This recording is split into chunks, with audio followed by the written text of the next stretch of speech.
Letting go is hard. Jesus is God's mercy in part because he softens the blow. Dualism gets a bad rap in Tantra, but this is dualism at its finest. Jesus' rhythm of going away and coming back becomes how we will see ever deepening levels of our embodied experience suffused with grace, conscious presence, and willingness.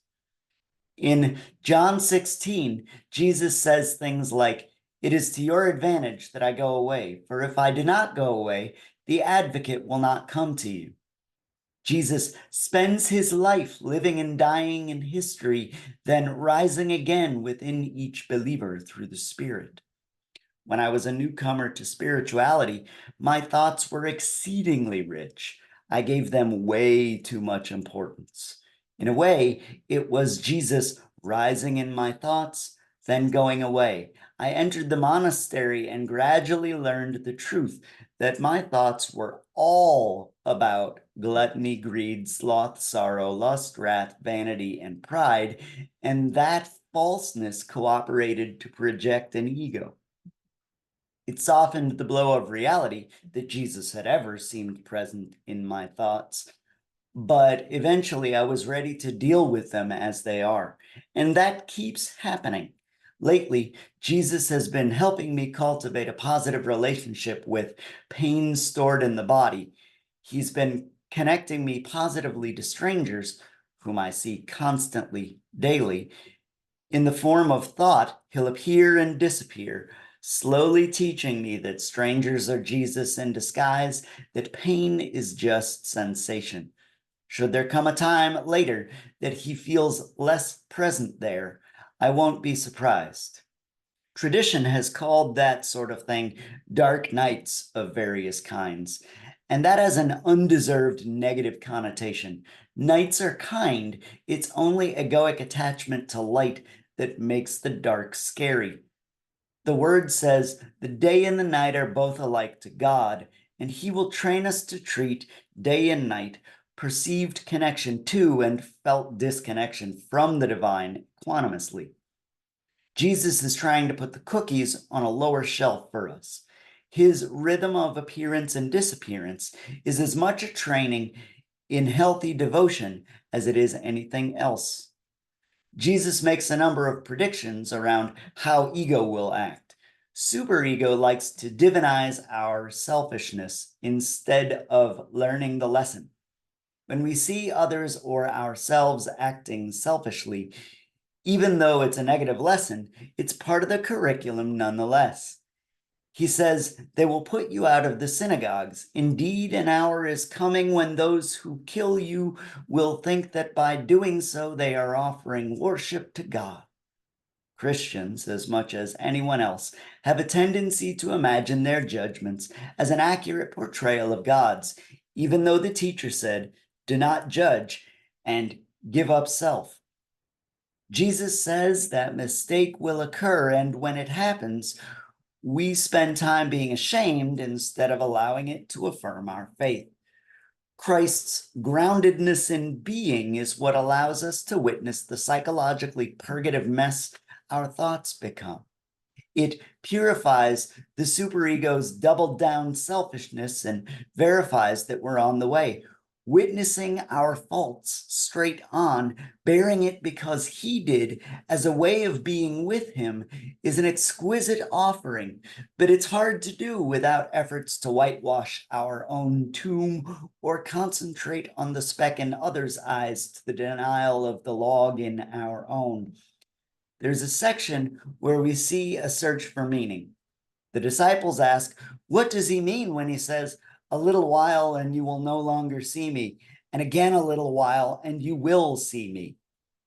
Attachment to meaning is a bit silly for practitioners who realize they suck at going through it in the first place.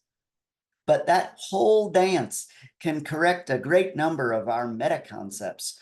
For most of my life, when I said hope, I meant nursing expectations. And it took me decades to see the toll unmet expectations were having on my serenity.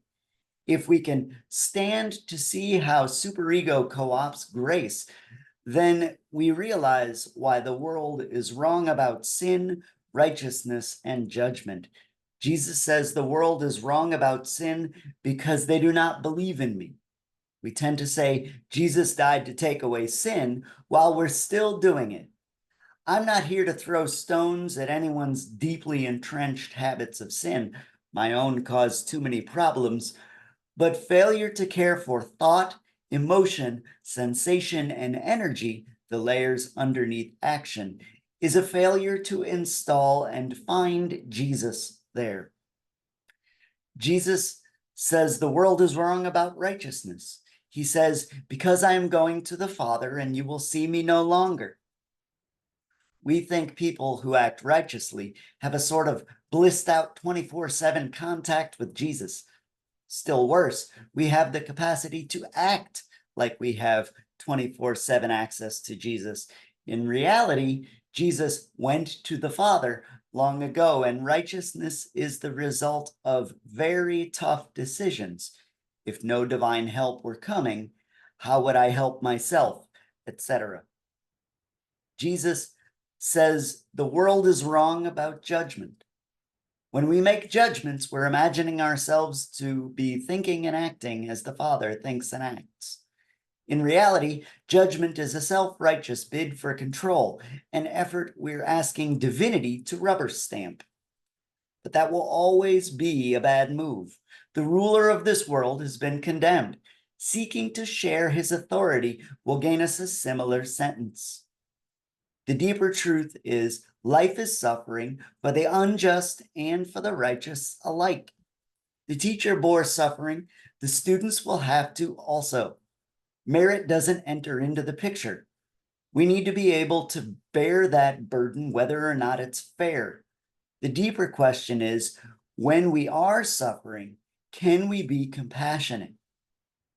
Jesus says, I still have many things to say to you, but you cannot bear them now. Revelation and honest self-appraisal are proportionate. We have a deepening consciousness of sharing God's image and likeness, and we're also a little terrible, and we can learn to bear the one because of the other. But the teacher lets us know, I've said these things to keep you from stumbling.